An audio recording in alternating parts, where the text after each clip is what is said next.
छत्रपती शाहू महाराज कसल्याची जमीन राहील त्याचा घर हा मूळ कायदा निर्माण करून घराचा आणि जमिनीचं मालक करणारे जगाच्या पाठीवरती एकमेव शेतकरी नेते तरीच्या संपाचे निर्माते लोकनेते आबासाहेब नारायणराव पाटील विश्वरत्न भारतरत्न डॉक्टर बाबासाहेब आंबेडकर मूळ कायद्याची अंमलबजावणी व्हावी व 12.5% भूखंड मिळावा याकरिता त्यांनी संसदेला कायदा बनवण्यासाठी भाग पाडला असं लोकनेते दिबा पाटील साहेब एसीजे विरोधी आंदोलन आपल्या खात्यावरती घेऊन न्यायिक मार्गाने न्याय मिळवून देणारे लोकनेते दत्ता पाटील साहेब या सर्व विभूतीने एकदा तुमच्या जोरदार टाळ्यांच्या गजरामध्ये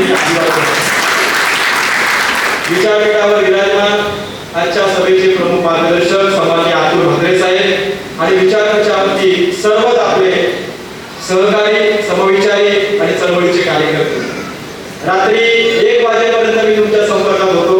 मी दिलगिरी व्यक्त करतो. काल कार्यक्रम जवळजवळ 7:30 वाजले रविराज ठाकूरला आणि त्यानंतर मी आपल्याशी संपर्क साधला. उदय म्हात्रे सर असतील, अंकुश ठाकूर सर असतील आणि सर्वच मंडळी आपल्या संपर्कामध्ये आम्ही होतो आणि या संपर्काचा मान ठेवून तुम्ही या ठिकाणी उपस्थित राहिला त्यासाठी जोरदार स्वतःसाठी एकदा आपण टाळी वाजवूया. मला कल्पना आहे आयटीआय रिटर्नचा काळ आहे, सप्टेंबरचा महिना आहे आणि 30 तारीख शेवटची आहे. आपल्याला कार्यक्रम वेळेमध्ये जरी सुरू करता आला नाही तर तो वेळेमध्ये संपवण्याचा आपलं नियोजन आहे. त्यामुळे विचारपीठावरील सर्व मान्यवरांची दिलगिरी व्यक्त करीत कुणालाही मध्ये न बोलता आम्ही हा कार्यक्रमाची सुरुवात करत आहोत. बांधवांनो, पहिला मुद्दा असा आहे की शिवराज्य प्रतिष्ठान शिक्षकांसाठी काही नवी संघटना नाही. इथे 90% शिक्षक आहेत त्यांना शिवराज्य प्रतिष्ठान आणि ॲडव्होकेट रोशन पाटील हे परिचयाचे आहे. गावात वस्ती खेड्यात ताड्यात वाडीमध्ये जाऊन आम्ही आपल्यापर्यंत पोहोचलो आहोत, आपल्या शाळेमध्ये आलेलो आहोत. पहिलं दुर्दैव हे आपलं आहे का ज्या हेतूने त्या शाळा सुरू केल्या एक काळ असा होता की आम्हाला शिक्षणाचा अधिकार नव्हता, इथल्या स्त्रियांना शिक्षणाचा अधिकार नव्हता, हक्क नव्हता. तो मिळवून देण्याचं काम माता सावित्रीबाई फुलेने केलं. तो मिळवून देण्याचं काम राजपिता ज्योतिराव फुलेने केलं. परंतु प्रश्न असा निर्माण होतो की राजपिता ज्योतिराव फुले पुण्याच्या शाळेमध्ये शिकले. राजपिता ज्योतिराव फुलेंनी पुण्याच्या शाळेतून शिक्षण घेतलं ज्याच्यातून गुलामीची अवस्था त्यांनी ओळखली आणि राजपिता ज्योतिराव फुलेंनी घडणीच्या केला. वैभवश्री ज्योतिराव फुलेंचं 27 होतं आणि हे त्यांनी 1848 ला या गुलाम भारतामध्ये स्वतंत्र शाळा सुरू करण्याचं काम राजपिता ज्योतिराव फुलेंनी पुण्याच्या गजपेठेमध्ये केलं. माझ्या बांधवांनो, सर्वात उत्तम कार्य ज्योतिराव फुलेंनी केलं. त्याचा दृष्टिकोन कोणता होता की आम्हाला जुजबी नोकरी नको आहे, आम्हाला जुजबी शिक्षण नको आहे.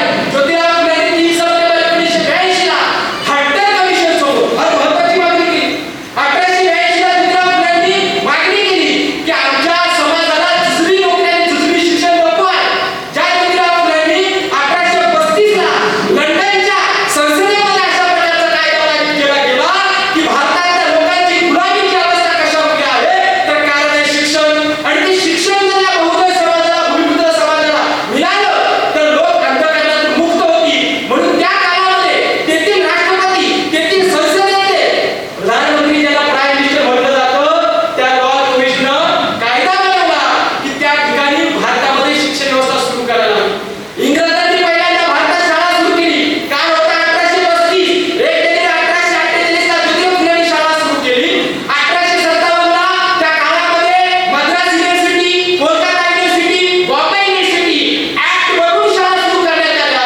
1920 ला बॉम्बे एज्युकेशन ऍक्ट तयार केला आणि 1920 ला इंग्रजांच्या माध्यमातून मोफत आणि सक्तीचं शिक्षण मिळालं पाहिजे यासाठी कायदा पारित करण्यात आला. कायदा बनवून ज्या इंग्रजांनी आम्हाला शाळा सुरू करून दिल्या तोच कायदा 2020 ला 1920 2020 100 वर्षानंतर त्या कायद्याची काढीमोड केली आणि आता त्या सरकारनं जी न्यू एज्युकेशन पॉलिसी 1920 ची पॉलिसी कोणती होती? बॉम्बे एज्युकेशन ऍक्ट, सर्वांना मोफत आणि सक्तीचं शिक्षण.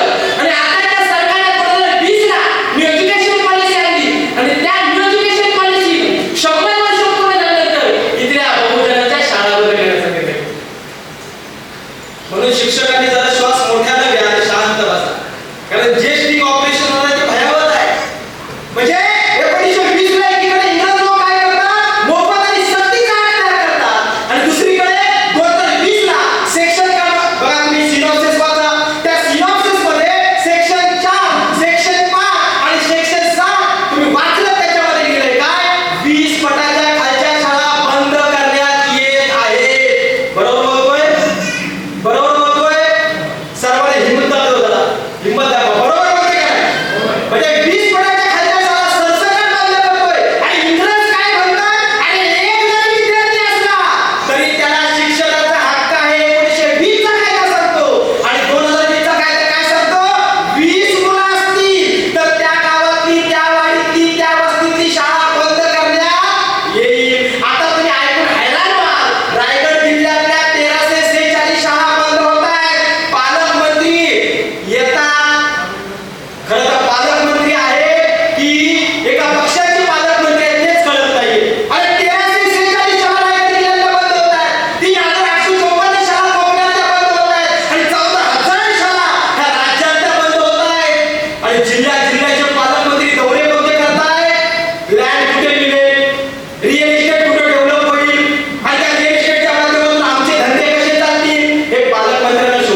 घराघरात शिक्षक तयार होऊ नये म्हणून नवीन शैक्षणिक धोरण म्हात्रे साहेब काय केलं, रिटायर्ड शिक्षक भरतीला मान्यता दिली.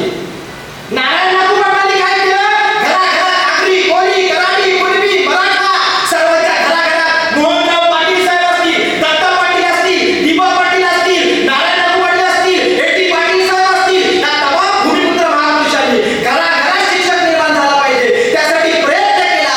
कोकण एज्युकेशन सोसायटीच्या शाळेवर तुम्ही जाऊन पहा, ज्युनियर कॉलेज, सिनियर कॉलेज, माध्यमिक हायस्कूल, प्राथमिक शाळा याच्यावर तुम्हाला आगरी, कोळी, कुणबी, भूमिपुत्र शिक्षक भेटतील. त्याचं योगदान तुमच्या आई वडिलांची पुण्याई नसून ती पुण्याई लोकनेते आप्पासाहेब नारायण नागू पाटलांच्या येणे तुम्ही विसरता कामा नये. आज विसर पडला आम्हाला. अहो रात्री 12:30 वाजता कॉल करून तुम्ही आम्हाला सांगताय उद्याची शिक्षक सभा कशासाठी. आजची शिक्षक सभा हा तुमच्या त्यागाचा, तुमच्या बलिदानाचा, तुमच्या समर्पणाचा हा सन्मान सोहळा आहे. लक्षात ठेवा, शिक्षकांसारखं काम देशाचे प्रधानमंत्री जाऊ द्या, हो प्रधानमंत्रीचे पीए जाऊ द्या, आमदाराचे पीए जाऊ द्या, खासदाराचे पीए जाऊ द्या, एवढं भयावह काम देशातला कोणताच व्यक्ती करत नाही जेवढं काम आमचे शिक्षक मायबाप करतात. लक्षात ठेवा. कशासाठी त्यांनी मला प्रश्न विचारला रात्री ऑफिसमध्ये येऊन मला प्रश्न विचारला. 2 दिवस सातत्यानं पत्रिका व्हायरल होते, ऍडव्होकेट रोशन पाटील नाव व्हायरल होतोय, खंडेकर गुरुजींचं नाव होतंय, विकी गाधवांचं नाव होतोय, आमचे उदय भांडे सरांचं, अंकुश ठाकूर सरांचं नाव आहे. त्यांना विचारलं जातंय उद्याची सभा कशासाठी. अरे शाळा बंद झाल्या तर अगदी ज्ञानाचं मंदिर होती. गाडीवर म्हणायचे अरे एक वेळा पोटाला भाकरी नको, एक वेळा बायकाला जुनं तुकडं देसवा, पण पोराला पहिले शाळेत पाठवा. गोपाला गोपाला देवकीनंदन गोपाला, शिक्षणाविना माणूस दगड आहे, घोडा आहे, किती समजावू या लोकांना. गोपाला गोपाला देवकीनंदन गोपाला. त्या गाडगे बाबांच्या तुम्ही पारडीला काढून टाकली तो मंत्रालयातून. म्हात्रे साहेब यांनी गाडगे महाराजांची प्रमाण काढली मंत्रालयातून. जर तुम्ही आमदार झाला तर आम्हाला शब्द द्या, पुन्हा द्या आम्ही लावून. कशासाठी, कारण गाडगे बाबांचं शिक्षण महत्वाचं. कीर्तन करायचे, प्रबोधन करायचे, प्रवचन करायचा आलेला पैसा कर्मवीर भाऊराव पाटलांना द्यायचे. कर्मवीर भाऊराव पाटलांना स्वतःच्या बायकोचे गळ्यातले दागिने विकले, स्वतःचं घर विकलं, स्वतःची जमीन विकली. वेळ प्रसंग आला तर एक मारवाडी समाजाचा व्यक्ती कर्मवीर भाऊराव पाटलांना भेटायला गेला आणि काय म्हणतोय, तुम्हाला शाळेसाठी दान दौलत जमीन पाहिजे ना, मी द्यायला तयार आहे. फक्त कर्मवीर भाऊराव पाटील तुम्ही काय करा, तुमच्या विद्यापीठाला जे छत्रपती शिवाजी महाराजांचं नाव दिलंय ते काढा आणि माझ्या वडिलांचं नाव द्या. कर्मवीर भाऊराव पाटील म्हटले अरे वेड्या, एक वेळा मी माझ्या बापाचं नाव बदलेन पण विद्यापीठाला दिलेलं छत्रपती शिवाजी महाराजांचं नाव मी बदलणार नाही. किती महात्म्य. आणि चंद्रकांत दादा पाटील काय म्हटले त्यांच्याबद्दल, कर्मवीर भाऊराव पाटील आणि फुले शाहू आंबेडकरांना भीक मागून शाळा सुरू केल्या म्हणून तुम्ही आमच्याकडे अनुदान मागायला येऊ. चांगले मंत्री भेटले तुम्हाला. डीएड बीएडची गरज खरी या मंत्र्यांना आहे. त्यांनी डीएड बीएड पहिल्यांदा करावं. हे DEd BEd SET NET MP PhD आमचे बाजू आहे. आणि डीएड बीएड सेटनेट पीएचडीच्या शिक्षकांना काय सांगितलं, जावा घोडं मोजा, जावा गुरं मोजा, जावा माणसं मोजा, जावा बरं त्या गावामध्ये ती म्हातारीला सही करा. त्या म्हातारीची लाकडं मसणार गेली. त्या म्हातारीला कधी दिलं साक्षर आहे, तिला शिकवा बरं. शाळेत आलेल्या मुलांना शिकवू नका. तुमचा वेळ हा निसाक्षर विद्यार्थ्यांसाठी द्या. अरे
पण आमच्या गोरगरिबाची शाळा बंद करू नका. जाता जाता शेवटचा अंतिम मुद्दा गांभीर्य आहे का?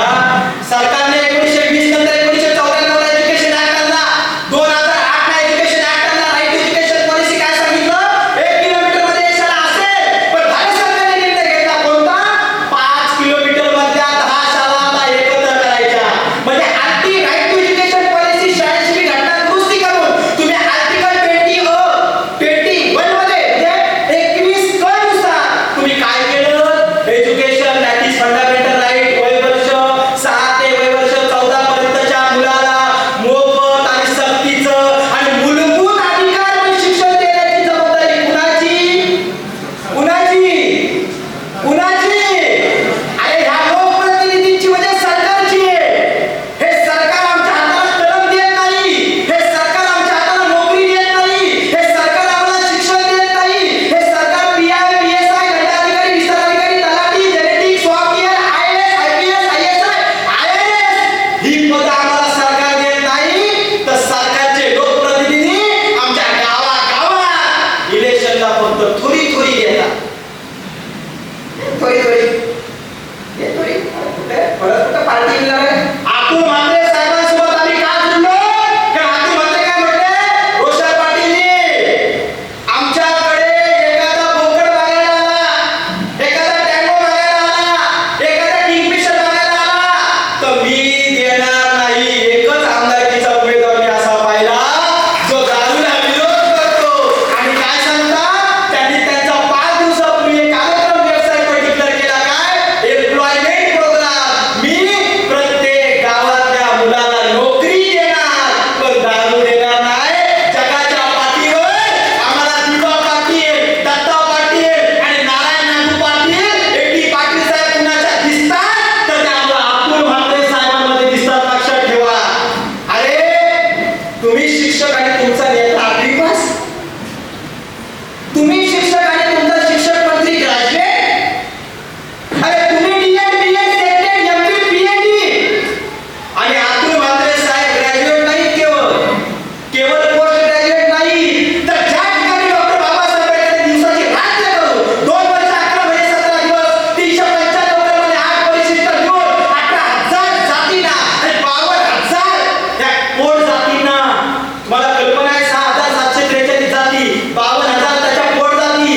हे सर्वांना माहिती आहे का?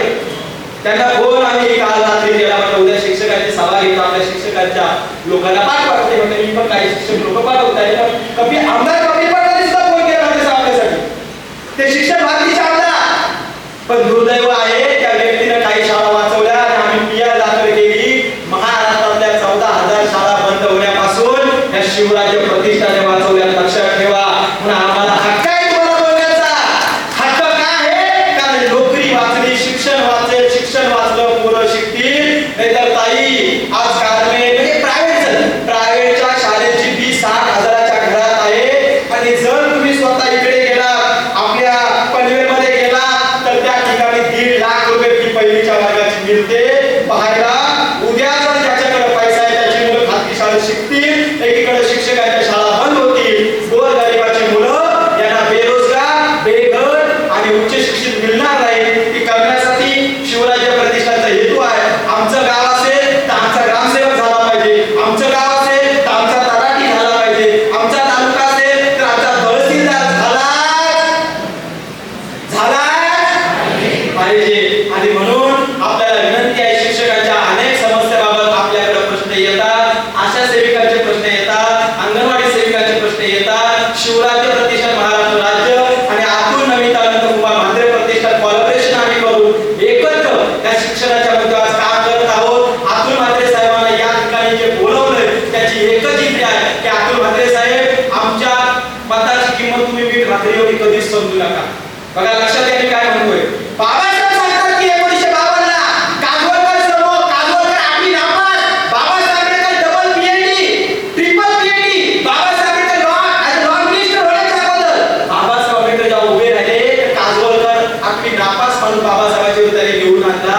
पण बाबासाहेबांना सत्कारासाठी बोलवलं. कागवलकरांना म्हटले, कागवलकर अगर हाथी के सामने गधा बैठ भी जाए या गधे के सामने हाथी बैठ भी जाए तो हाथी से ऊंचा ये गधे से ऊंचा ये हाथी रहता है आगरी